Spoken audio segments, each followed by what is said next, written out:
呢幾日咧最轟動嘅 AI 新聞咧，唔係又推出新嘅模型，而係模型大特價。OpenAI 咧將佢哋嘅模型 GPT 5.6 Luna 咧大幅減價80%，即係打2折。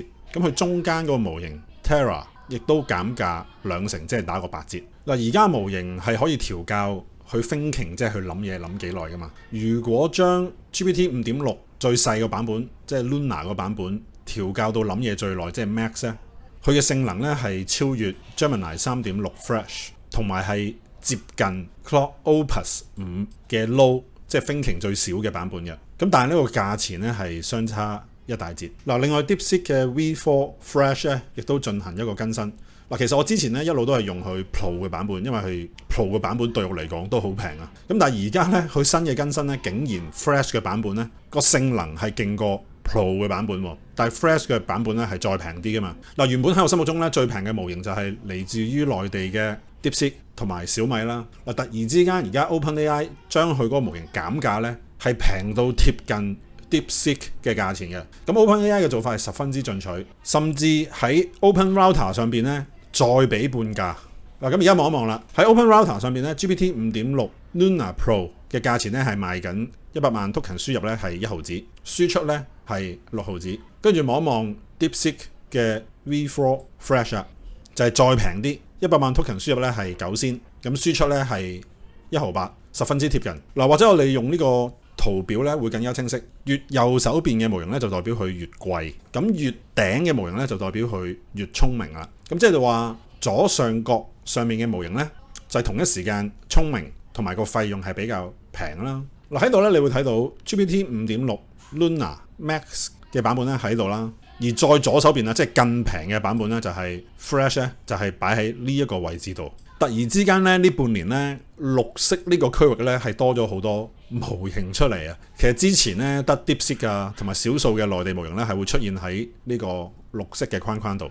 所以暫時以性價比嚟講咧，睇數據上邊呢兩個咧就係市面上最抵玩嘅模型啦。跟住落嚟當然要實際測試一下啦。測試嘅方法咧就係俾呢兩個模型做相同嘅 task， 然之後咧我會揾 Claude Opus 嚟做評判。咁我咧而家用爆咗 Claude 嗰個 limit， 咁但係好彩地咧佢8分鐘後咧就可以 reset 啦。所以做完測試之後咧 Claude 就應該有 credit 去做評判。測試嘅任務係我真實嘅 task 嚟嘅，就係我會俾一條新聞連結佢，然之後佢要入去嗰條新聞度 download 個相片啦，設計呢一張擺落去 Facebook、IG 用嘅圖片啦，同埋要寫文案嘅。喺個過程入邊，佢要 verify 佢使用嗰張圖片係正確啦。咁但係喺度要留意嘅就係 DeepSeek 呢個模型唔係多模態嘅，即係佢淨係睇到文字，係睇唔到圖片嘅。咁所以咧 So Computer 入邊咧，如果知道嗰個模型係睇唔到圖片咧，佢會揾另一個模型負責做圖片識別。而 GPT 嘅模型咧係可以睇到圖片嘅。咁所以大家去使用呢個模型嘅時候要留意呢個地方啦。我測試嘅工具咧係使用 So Computer， 因為佢可以喺入邊俾我自由地去選擇我想要嘅模型。喺度咧我就連接咗 OpenRouter 啦。好啦，兩個模型都做完啦。發生咗件幾有趣嘅事啊！我哋首先睇睇 GPT 5.6 Luna。咁首先成個 skill 咧，我係提過張相嗰啲圖形應該要 crop 噶嘛。咁一睇咧，對我嚟講就唔合格噶啦，因為呢張相佢冇裁剪到啦，呢張啦，甚至乎呢張啦，根本係完全睇唔到嘅。同埋咧，發現咗個好嚴重嘅失誤，就係咧，我個 skill 咧係講明佢係需要我 approve 佢先可以發布到落去 Facebook、Instagram 同埋 LinkedIn 度嘅。佢喺我冇 confirm 嘅情況下咧，竟然直接 post 咗，我係第一次見嘅啫。咁所以咧，我係之後唔會再夠膽去使用呢一個嘅模型啦。好啦，跟住咧睇一睇 DeepSeek 嘅表現啦。開頭佢做到一半嘅時候咧，我諗住佢係錯緊啦，因為咧我係叫佢入去嗰個新聞網站 download 啲相啊嘛。咁啲相片應該係呢啲同埋呢一啲嚟嘅。咁但係喺佢做嘢過程入邊咧，佢上網去揾咗 DeepSeek 嗰個 logo 嘅相片喎。咁佢做得半嘅時候咧，我諗住佢一定唔掂啦。跟住唔知點解咧，佢做下嘅時候咧，下邊揾翻嚟啲相咧又慳翻嘅喎。但係咧佢都係同 Luna 一樣咧，佢冇裁剪到嗰啲相片。所以以兩個嘅模型做出嚟嘅結果咧，其實兩個我之後都未必會再用。咁但係呢 DeepSeek 起碼佢會問我係咪 approve 先要發布到落去我個 social media account 度。嗱，跟住落嚟呢，就揾 Claude Opus 咧去比較下佢哋嘅表現啦。嗱，跟住咧睇睇 Claude 嘅評價啦，基本上係同我一模一樣嘅。例如 Luna 喺我冇 approval 嘅情況下直接出咗 post 啦，同埋上邊嗰啲 chart 咧，即係嗰啲圖片咧係冇做 cropping，係睇唔到嘅。嗱，所以喺度佢都有寫啦，佢就話攞啲相片咧係 uncropped。嗱，所以 Claude 嘅評價係 DeepSeek 咧喺個 process 上邊比較遵從我嘅 skill，而 GPT 5.6 Luna 咧喺揾資料上邊咧係比較準確少少。嗱，當然面對呢個情況，你有幾種選擇啦。如果你繼續想用一個平價嘅模型咧，咁你個 skill 入邊寫啲嘢就要再寫得狠啲啦。例如要去 double check 而出嚟推，又或者直接轉用一個比較聰明嘅模型。嗱，點解我會唔用 Luna 呢個模型呢？因為我反正都係將 ChatGPT 嗰個 subscription plan 綁入去 Soul Computer 入邊用啊嘛，即係唔係扣 API 錢啊嘛。咁反正我20蚊都係任用噶啦，咁我不如用個好少少，避免浪費時間同佢喺度周旋，叫佢重複改正。嗱，咁有咩情況下我會繼續用 DeepSeek 呢？就係可能要佢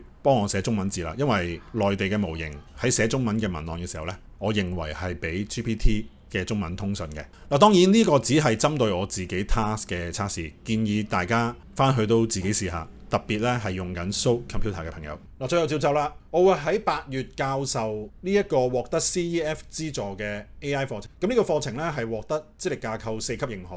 嗱，4級認可咧即係相等於副學士畢業。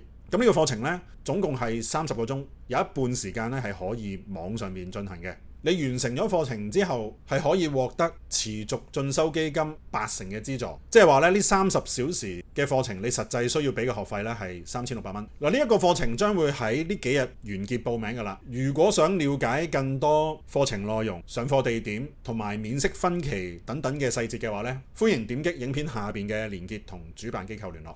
另外我哋會喺8月4號香港有一場 AI Meetup。上一次嘅 Meetup 咧，我哋就係送出咗 Soul Computer 嘅一啲贈品啦。今次咧係聯合 Manus 香港嘅推廣大使去舉辦嘅。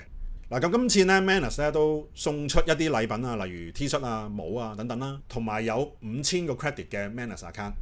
喺呢個活動入邊，我會分享最新嘅 AI 趨勢，同埋咧都邀請大家上嚟分享下 AI 嘅應用。無論你係用 Skill、Vibe Coding 不限工具嘅，你唔一定要用 Manus 嘅，你用 Soul Computer 又得，你用 Claude Code、Codex 乜都得，都歡迎你自由上嚟分享。上一次嘅 AI Meetup 有一個中小企老闆，佢自己用 AI 用1個月嘅時間整咗個好複雜嘅 ERP CRM 出嚟，我都好期待聽到你嘅 AI 應用。另外8月8號嘅 AI Agent 工作坊，今次係會新增教授 ChatGPT Work， 即係 ChatGPT 最新推出嘅 AI Agent。咁但係呢個功能咧係要付費版先用。所以成個課堂咧，我哋主要係會使用 Manus 呢一個免費工具做。我成日都強調，我哋學習咧最緊要明白背後嘅理論框架。我哋透過 Manus 去練習，知道乜嘢係 API， 知道乜嘢叫 plugin， 知道乜嘢叫 skill。其實明白咗呢套理論之後咧，你喺其他嘅 AI Agent 工具使用其實係一樣。我哋工作坊嘅內容咧係會不停 update。如果你之前係參加過 Manus AI 工作坊，都想嚟學習新加嘅內容嘅話咧，咁舊生係可以用半價嘅費用復課嘅。又或者你參加過我哋任何 OMP 嘅工作坊咧，都會獲得300蚊嘅優惠。如果想獲得優惠嘅話咧，可以去我哋 Facebook Inbox 度提供你過去報名嘅電郵。工作坊同埋 AI Meetup 嘅連結咧都放咗喺影片下邊啦，有興趣可以睇睇。我哋下個月香港見。